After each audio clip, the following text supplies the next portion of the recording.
Remember, there are no rules in cooking. Taste this.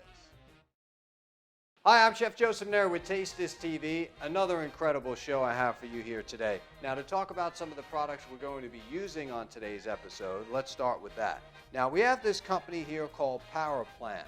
Unbelievable product. Now, talking about good-natured food here. Now, all my vegan friends, all my health-conscious friends here at home are going to want to go out and grab this product because it gives new meaning to the word sweet tooth, but in a very healthy form. So they have what's called a coconut mix spread. Now this spread can go on anything from breads to fruits, etc. And it's a really good product. It's gluten-free, vegan, raw, you name it. It's got everything in here that Mother Nature had intended for you to use and put into your body. Now with that, if you're on the go and you're busy and you don't have time to sit there and spread this wonderful spread on top of your products, there's the Take Your Bar Fruit Bear, which I like here, which is a mixed blend of really good fruits, nutrients, etc. Again, all gluten-free, raw, very important, dairy-free as well. Again, when we say vegan, we mean dairy-free. But it's really good for people who even have a gluten intolerance. You know, you don't have to have celiacs to take this product and be healthy. You may have a gluten intolerant. And what's really most important about this bar, because I've sampled, a couple of thousand in my lifetime, my body particularly knows when I'm putting something that's artificial in it. Right away, I'll get like a little acid reflux or something like that. I mean, literally, the second that it goes down into my stomach. This bar is completely natural. So anytime I find something like this, I jump on the bandwagon to really promote it. Because I think it's really important for people out there to start eating healthy, know what you're putting in your body, and Power Plant has got you covered. Now, I'm told from sources, and they got other flavors too. My favorite is the coconut, but this is the fruit bar. Now, I'm told by their sources that this product is coming out very soon, and this is their protein powder. Incredible product. In fact, you don't even need a blender. It actually will get whatever you put in it thicker. So if you want to use like a rice milk or something like that, that's dairy-free, this is perfect. Put it in your drink, mix it up, let it sit a little bit, and it'll actually thicken up. But, with these products are great. You look at some of these products in the grocery store, you look at the ingredients and you say, okay, this looks great. It's got this, looks all natural. Then when you taste it, it's like eating cardboard. This is not the case. This actually really tastes good. So you have all the incredible healthy ingredients in it, and at the same time, it really tastes great. Now, another thing that they got, I have to say this is like my dessert bar, because a lot of these bars come with chocolate on them and then without chocolate. So you have that cacao kind of coat on the outside of the bar, or if you don't want that, you can simply get the product without it. So check them out, folks. Really good product.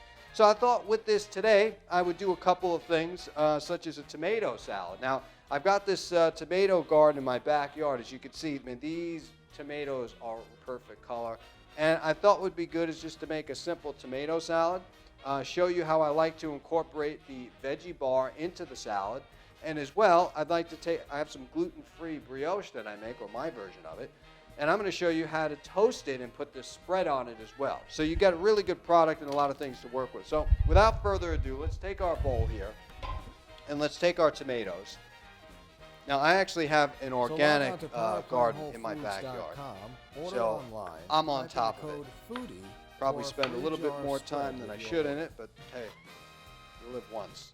So we're going to take our tomatoes, and I sort of like to wedge my tomatoes out this way they're whole, and I want to retain some of the juice of the tomatoes as well. I don't want to chop tomato and make it like a nasty mess and kind of just, I got a little bit of skin, a little bit of juice, and then by the time you get down, you're stuck with a puddle of juice down at the bowl.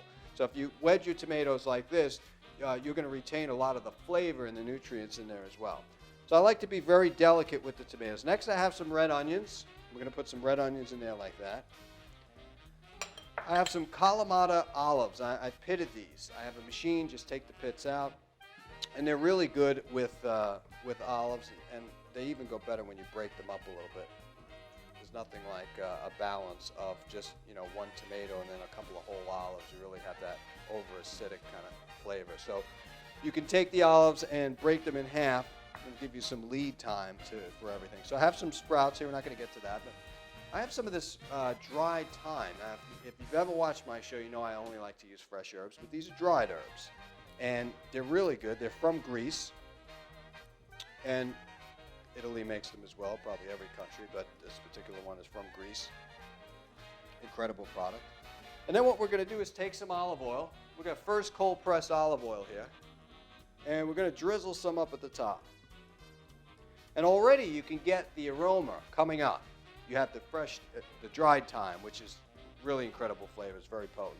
You have the Kalamata olives. You have those garden tomatoes and those onions. All create that fragrance to the nose. I'm going to take it just a step further. I'm going to put a saute pan on. I have some of my Spice World minced garlic, my favorite here. And we're just going to add a little bit of olive oil. Because what I like to do is, I never like to put raw garlic in anything. I think it's disgusting. Some people do it and it's fine. Some things come out okay. But me, I like to toast my garlic. I like to get the flavor. So what I'm going to do is put a good amount of garlic in there. And I'm going to bring it up to a consistency where the garlic is just toasted. It's slightly brown. That's going to release the flavor into the oils, which is going to help infuse this whole dish. And I think that that's super, super important. So what we're going to do is give this a minute. I'm going to wash our board. We're going to take our plate. And so we have our mixture in the bowl, and that's kind of what it looks like. And what we're going to do is probably add a little bit of pea sprouts in here. Now with these pea sprouts, you don't want too much because it'll kill the color of this thing and you won't be able to see everything. So I just break them in half, throw them in. They'll give it a little structure, a little height. Then I take this garlic, and camera guys here could smell it, put it right in there. Okay? Now we're going to take this and toss it up. Now, the dish is still going to be cold, but you get that flavor of the garlic. And it's the garlic the right way. It's not raw garlic in there that's going to be overpowering, create acid reflux most of the time, indigestion. And we're just going to put some more product on this. I mean, this is really smelling fantastic. We're just going to put all of it right on top. And that's really looking beautiful. Put this in the back. Now what I'm going to do is take some of my other sprouts that I have here. And I don't like to put the sprouts inside of the application just because it may wilter a little bit. So I want it to a little bit crunchy. I also want to create some height on the dish as well, which always looks nice and pretty, and you got a nice addition to this. But what I'm going to do is return this back to the fire, and we talked about this dessert that we were going to do with this spread, right? So let's do this. We're going to take this tomato dish and very gently put it over here for now, because I want to do something with the first cold-pressed olive oil at the end. I don't want to do it yet. So we're going to leave that there. We're going to take a little bit of olive oil. And notice I didn't use butter. Put a little bit more. Yeah, you can use stuff that they say is not butter, but it's still loaded with chemicals. So just stick with your regular olive oil. You can't go wrong with that. All right, I'm going to put my brioche in there. What I want to do is toast it. And this is the same way like I make grilled cheese and everything else. I don't throw anything in the oven. I do a lot of stuff on the pot here. So we're going to open up our coconut spread here. Wow, I mean, look at that, baby. That just gives new meaning to delicioso. And what we're going to do is take our rag. I just want to wipe my spoon a bit. I'm only going to use one side of the brioche. And I'm just looking for a toast consistency here. And use a nonstick pan. I got it here. Just maybe a little bit more. Throw a little bit more olive oil in there. And it's going to also give flavor to the bread.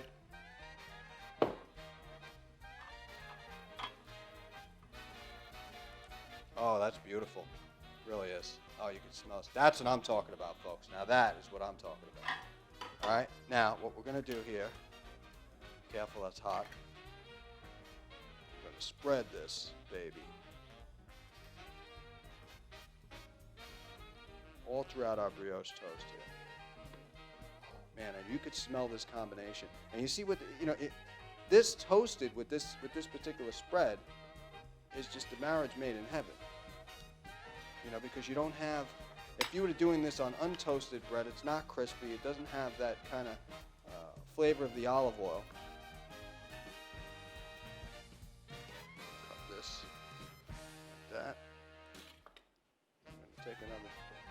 the dish. We're going to line our plate like that.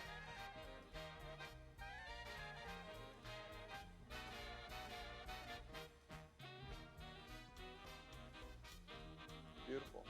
Now at this point, what I'm going to do is take some veggie bar.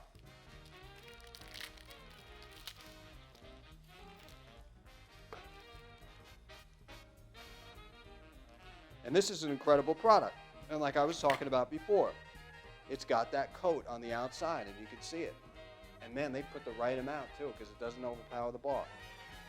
I'm just going to leave this kind of going around. The only thing I'm missing maybe is some raspberries around here. You got yourself an incredible quick dessert. Now with this dish, I want to take my first cold-pressed olive oil, and I'm going to drizzle it around this plate, because you can never get enough olive oil.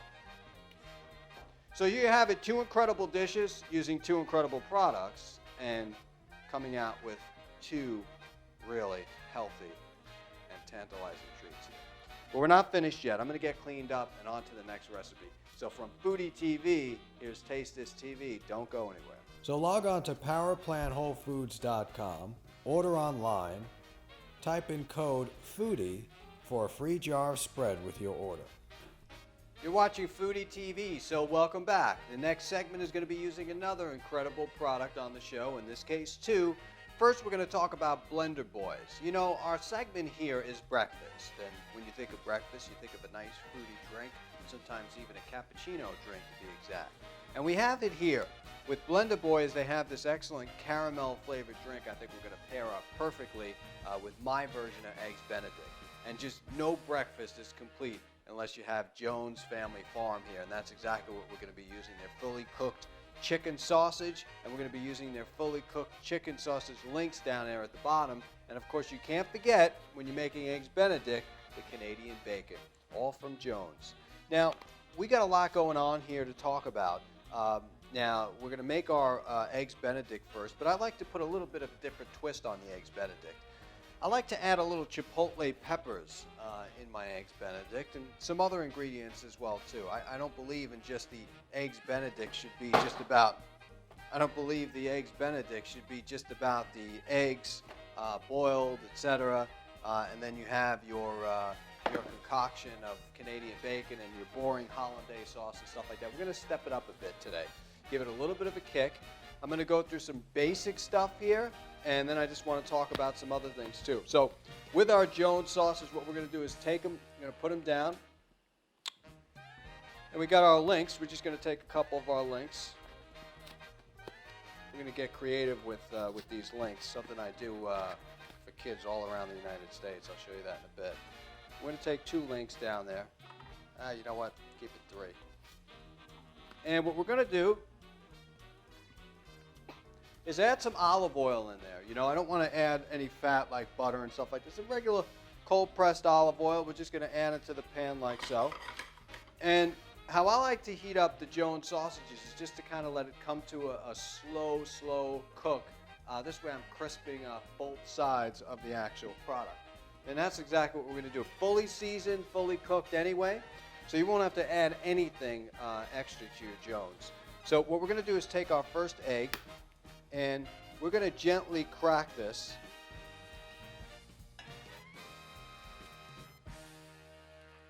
And we're going to put this right back over there. A couple of things making Eggs Benedict, or at least my version. You'll have to decide how long you want your egg cooked, whether you like it hard or soft. I'm just going to wash my hands just to sanitize them. And also,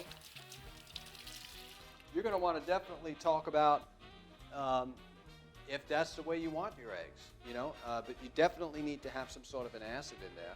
My little trick or secret is I like vinegar, lemon juice, and wine all at once in there. I can't stand a straight vinegar. I think it's boring. I got myself a little plate here with a microplane, with a microfiber towel that's going to soak up all the excess stuff that we don't want. Obviously, this is a brand new one. We don't want any cross-contamination.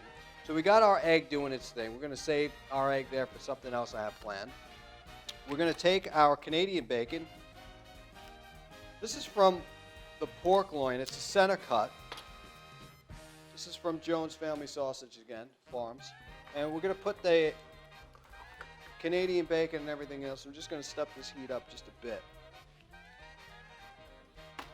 And we're going to talk about some other ingredients, like when typically you make Eggs Benedict.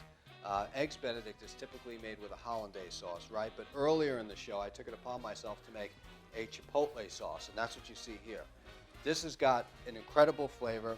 I've used these chipotle peppers here, and I'm actually going to take these peppers as well, not hot, not heat, just out of the can, and I'm going to place them in the other side of the plate. I'm going to show you in just a moment. So, when making your hollandaise sauce, it's going to give you a quick tip of advice. You know, don't let it break. Don't put the flame on too high. You could just keep adding your butter, whisking it, adding your butter, whisking it. And just another little secret, if you want, you could add just a touch of heavy cream just to ensure that it doesn't break. For our beginners out there, touch of heavy cream, folks. Now we're going to take a look at our egg here, which looks pretty good. It's not sticking to anything, which means we put the right amount of acid in there. And what the acid does is sort of just keep the egg in its place, in its small circle. Just a couple of minutes there. We're going to take that off the fire.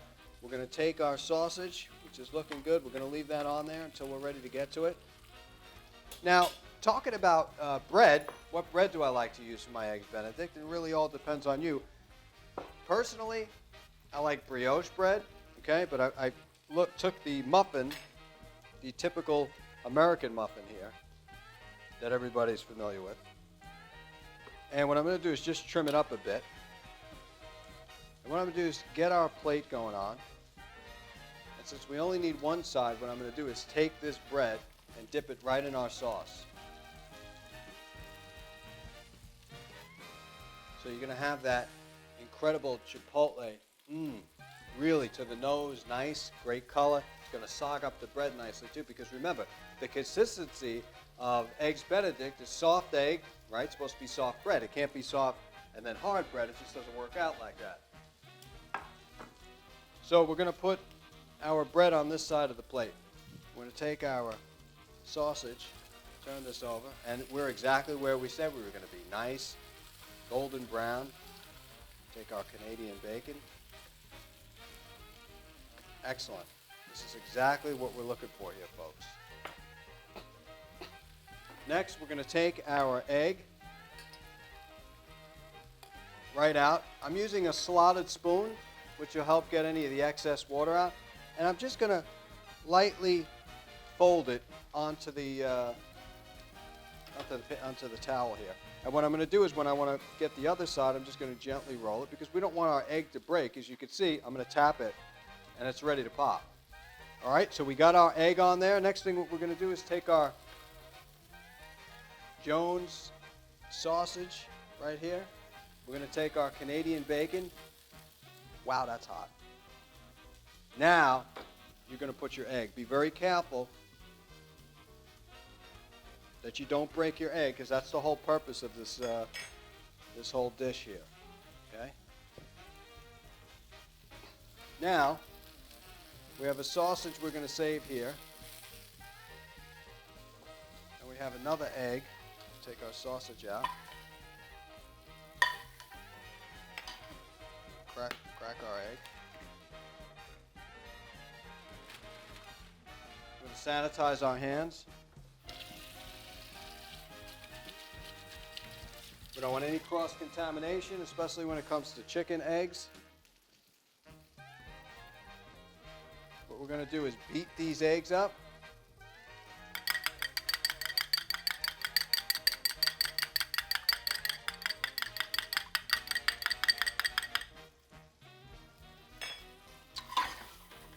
And we're going to throw that right on top of the sausage.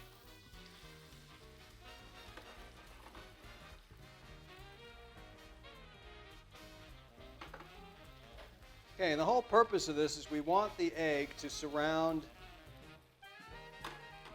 the Jones sausage. What we're going to do is pick this up, and we're going to continue to roll it. Roll it. Roll it. Roll it. Okay? That's what we want. Now we're going to take this. We're going to put this right next to it. This is like my egg trio here. Now we talked about we have these incredible, let me wash this, sanitize it.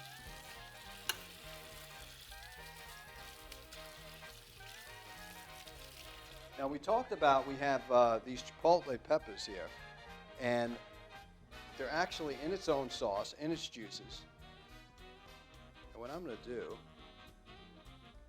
is take one of these babies. I'm just going to put it there so that you can dabble and dip however you want. Just create a line there. Now we got our take on hollandaise, a little bit of a different sauce, and we're going to go on top of this, just like that. Now you see the different color with this? It's the different flavor too, and I guess, you know, that's what's about cooking. It's about changing things up, right? There's no rules in cooking. Change it up. Now I've added a little bit of heavy cream in there that I talked to you about to make sure that it doesn't break. You have the chipotle pepper and adobo sauce, which is really going to turn this nicely, and then you just finish it with a little bit of sprouts, just as a garnish. But this is definitely breakfast to me. A little heat in the morning, you know, kind of wake you up. And you have my version of eggs Benedict, you know, double meat. You have the beautiful poached egg on there, which is, we're talking probably like at the point where it could just break. We have our toast that we're using at the bottom, which could have been brioche. We have our sausage rolled in egg, which is always one of my favorite and a lot of favorites around the United States. And then we have our chipotle peppers and adobo sauce. So here's our dish, but we're not done yet because we're going to have our breakfast drink. In order to do that, we're going to get cleaned up, and I'm going to come right back, so don't go anywhere. Taste this. So now we're going to get started on the beverage product of today's show, using Blender Boys. You know, we talked about the different flavors that Blender Boys has. Definitely my favorite is their caramel. And when I tell you that this is simple to make, it is probably the easiest mixed drink recipe you're ever going to have. Now, you can add anything in this. Like, it's good the way it is, this product, milk, and ice, but if you wanted to add a little bit of alcohol, you wanted to throw a banana in there, you want to throw a scoop of ice cream, I've done like a half a dozen things with the product so far, and I'm very impressed with the flavor and how easy it is to use. So when you pick up a product, a Blender Boys, you could know that you're simply putting ice, milk, and this product here, and it's got you covered. So that's exactly what we're going to do. We're taking our cappuccino blend here, or caramel, and I mean, look, all you have to do is take a whiff of this, man, you know they're using good stuff. I mean, this is a perfect blend. This is like your morning dose of coffee in an incredible cold glass to drink. Wow. All right, now what we're going to do is put our lid on here and turn it on. All right. There you have it. In just minutes, you are ready to go. Hop on board to the beach, relax yourself, or in the comfort of your own home, Blender Boys has got you covered. Thanks for watching this fun-filled episode of Taste This TV. I'm your host, Chef Joe Ciminera. Remember, there are no rules in cooking. Taste this.